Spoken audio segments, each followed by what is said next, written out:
जी हाँ दोस्तों, जिसका डर था आखिरकार वही हुआ। पीटीआई ने यह कंफर्म कर दिया है कि चैंपियन ट्रॉफी 2025 हाइब्रिड मॉडल में ही होगी। भारतीय टीम के जितने सारे मुकाबले होंगे वो सभी के सभी यूएई में खेले जाएंगे।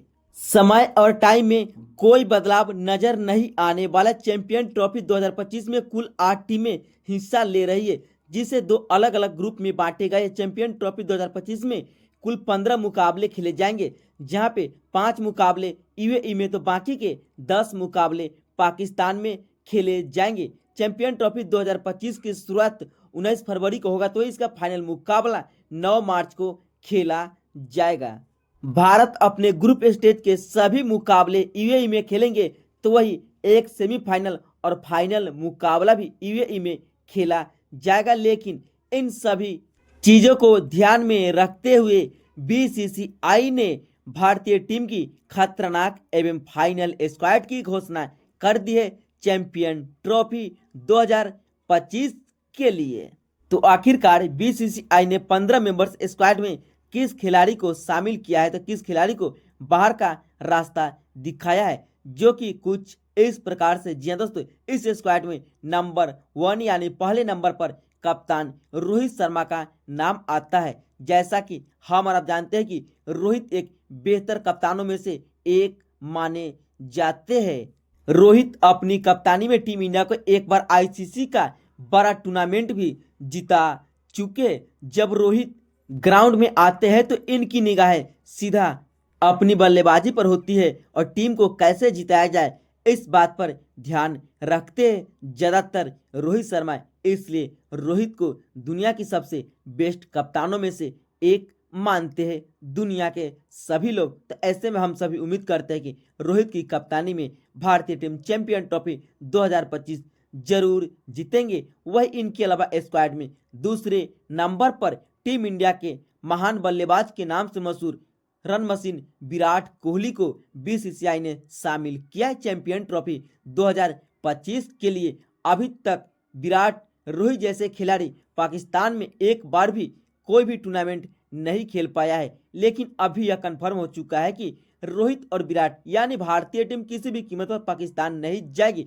लेकिन विराट एक महान खिलाड़ी है जो कि शतकों के बादशाह में से एक माने जाते हैं। जब जब मैटर बड़े होते हैं तो किंग कोहली टीम इंडिया के लिए हमेशा खड़े होते, जिसे स्क्वाड में दूसरे नंबर पर शामिल किया है। वही इस स्क्वाड में बीसीसीआई ने तीसरे नंबर पर युवा ओपनर बल्लेबाज यशस्वी जायसवाल को शामिल किया है चैंपियन ट्रॉफी 2025 के लिए। जायसवाल एक आक्रामक इम्दा ओपनर विस्फोटक बल्लेबाजों में से एक माने जाते हैं, जिसे ओपनर बल्लेबाज के तौर पर तीसरे नंबर पर शामिल किया है। बाएं हाथ के इम्दा आक्रामक विस्फोटक अंदाज में बल्लेबाजी करने वाले जायसवाल किसी नाम के मोहताज नहीं है, लेकिन बीसीसीआई ने इन पर भरोसा जताया और चैंपियन ट्रॉफी 2025 के लिए इन्हें टीम इंडिया के स्क्वाड में अब शामिल कर लिया है। लेकिन इन सभी के अलावा दूसरे ओपनर बल्लेबाज के तौर पर प्रिंस सुमन गिल को शामिल किया है बीसीसीआई ने रोहित और जायसवाल के अलावा। सुमन गिल ने साल 2023 के वर्ल्ड कप में रोहित के साथ हर मुकाबले में ओपनिंग की शुरुआत करते हुए नजर आए थे, जहां पे अपने बल्लेबाजी के दम पे कई सारे मुकाबले में यादगार पारी भी खेल चुके हैं। गिल एक बेहतरीन ओपनर बल्लेबाज में से एक माने जाते, जो कि रोहित के साथ कई सारे मुकाबले में ओपनिंग की शुरुआत की और भारतीय टीम को मुकाबला जिताने में इस खिलाड़ी ने अहम योगदान निभाया है। इसलिए फिर से इन पर भरोसा जताते हुए बीसीसीआई ने इन्हें चैंपियन ट्रॉफी 2025 के लिए टीम इंडिया के स्क्वाड में शामिल किया है, जो कि अभी कमाल की बल्लेबाजी करते हुए नजर आ रहे हैं सभी के सभी मुकाबले में। लेकिन इन सभी के अलावा मिडिल ऑर्डर खिलाड़ी के तौर पर स्क्वाड में 5वें नंबर पर श्रेयस अय्यर को शामिल किया है।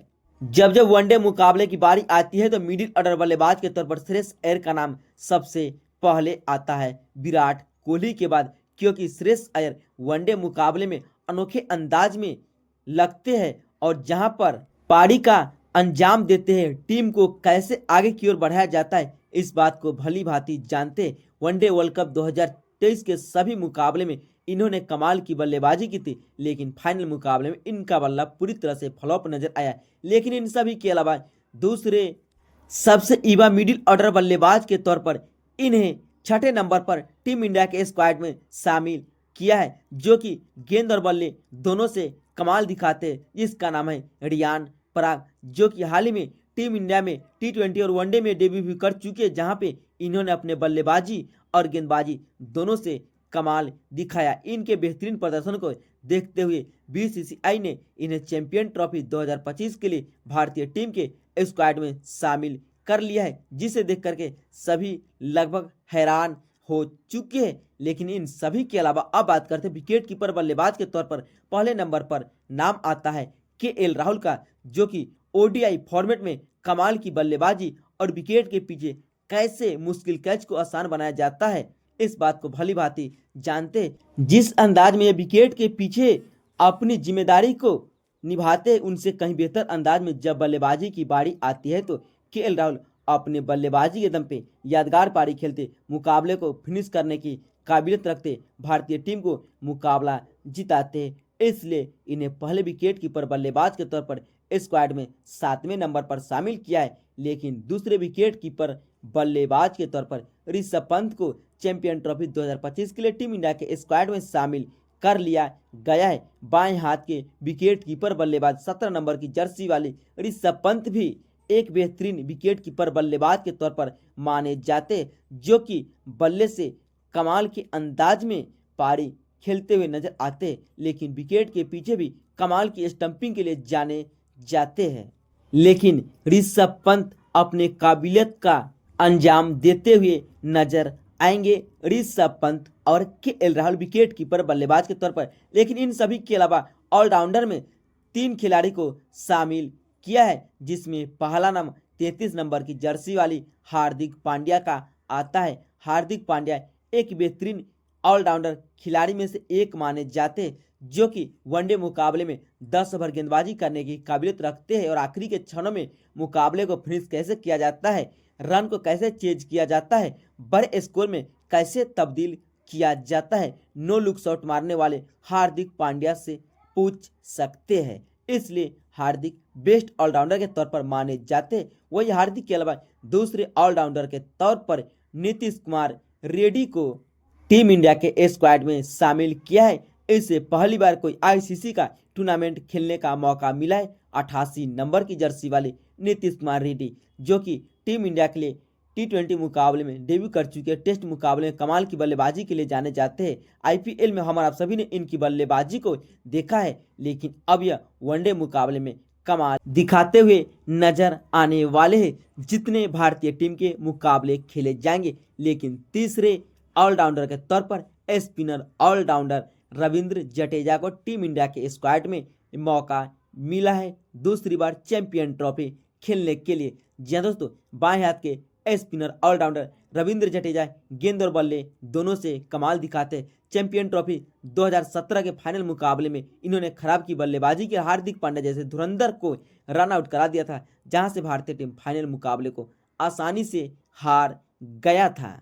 तो ऐसे में हम सभी उम्मीद करते हैं कि हार्दिक पांड्या, नीतीश कुमार रेड्डी और रविंद्र जडेजा मिलकर के भारतीय टीम की ओर से फिनिशर की भूमिका निभाते हुए नजर आएंगे। लेकिन स्पिनर गेंदबाज के तौर पर टीम इंडिया के स्क्वाड में एक ही खिलाड़ी को मौका मिला, जिसका नाम है कुलदीप यादव। बाएं हाथ के स्पिनर गेंदबाज कुलदीप यादव जब वनडे मुकाबले में आते हैं तो कम से कम 4 से 5 विकेट लेने की काबिलियत रखते हैं। वही आखिर में इन सभी के अलावा 3 खतरनाक तेज गेंदबाजों को टीम इंडिया के स्क्वाड में मौका मिला है, जिसमें पहला नाम आता है 93 नंबर की जर्सी वाले जसप्रीत बुमराह का। जी हाँ दोस्तों, ये वही बुमराह है जो कि T20 वर्ल्ड कप 2024 के सभी मुकाबले में कमाल की गेंदबाजी की थी। उससे पहले वनडे वर्ल्ड कप 2023 में भी कमाल की गेंदबाजी करते हुए नजर आ रहे थे, लेकिन फाइनल मुकाबला टीम इंडिया को नहीं जिता पाए थे। बुमराह के अलावा दूसरे खतरनाक तेज गेंदबाज के तौर पर मियां मैजिक मोहम्मद सिराज, जिसे अब पूरी दुनिया DSP के नाम से भी जानते हैं।